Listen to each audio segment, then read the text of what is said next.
So I got cut off doing the live stream. My phone ran out of battery. I felt really a lot of discouragement, and I felt oh my god. Give me a little bit of a second.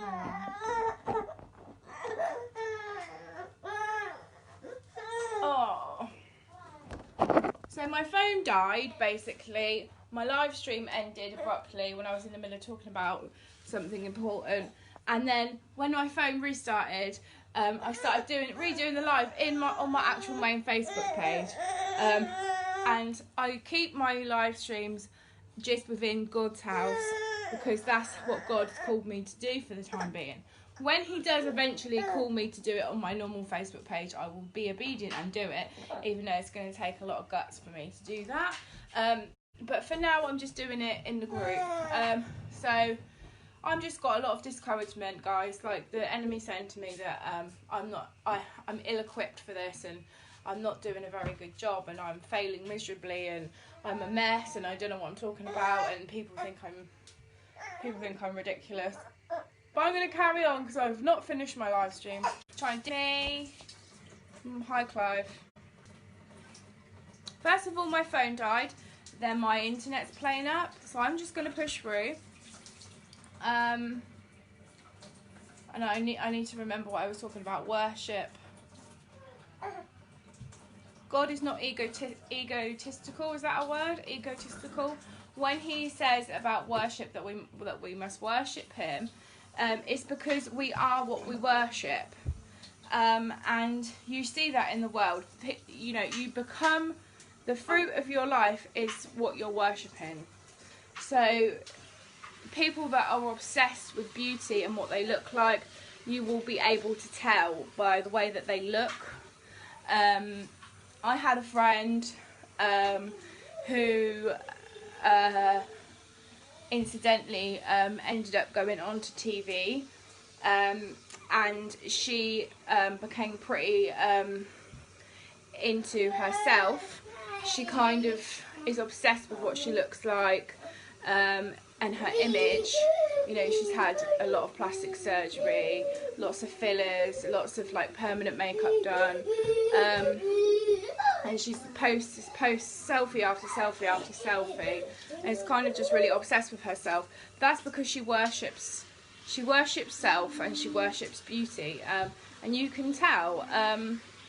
And so when God is asking us to worship him, it's because he knows that we become what we worship. So that's why he's asking us to worship him, because he's perfect and he wants that for us too.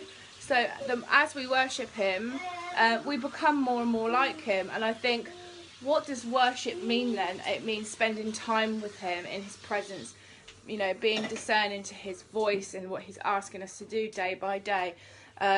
Like I said in the previous live stream, walking in the gifts that he's given to us.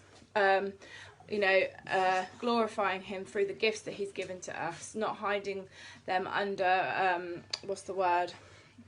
Not hiding them, but our gifts, you know, for everybody to see, to glorify our Father and to bring people to Christ. And for our joy, because it gives us joy when we're moving in our gifts. And that, I believe, is what the Lord means by worshipping him. We become what we worship, and he knows that.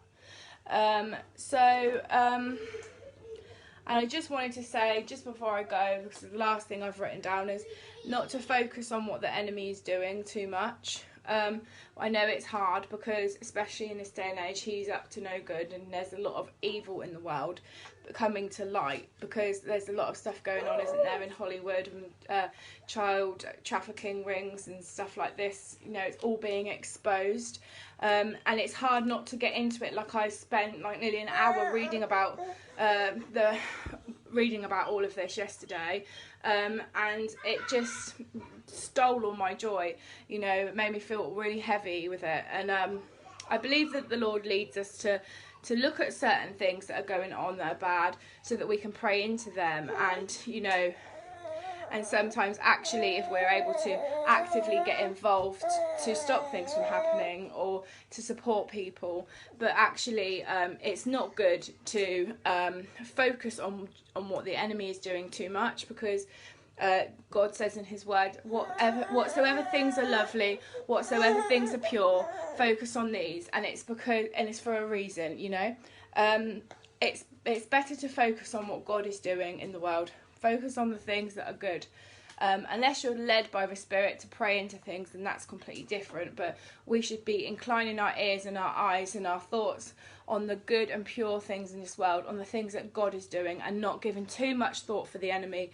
We don't want to give him any airtime. He is defeated, you know. God has the last laugh, and I think it's Psalm 23 where it says that the Lord laughs at the evildoers. And recently I've had pictures of God just laughing about what these evil people are trying to do in the world, what they're trying to, you know, it's just the enemy.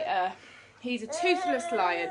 He has no power, guys. He is a defeated foe. He's causing chaos in the world, but that's because he knows his time is coming to an end on this earth.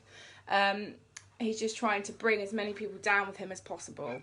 But the Lord is already victorious, and he has won the victory. And, you know, let's not give him too much airtime, because he loves it when we're talking about him and thinking about him. Let's think about whatsoever things are lovely, unless the Lord leads us to pray into stuff. That's it, guys. And I pray you have a blessed day. Take care.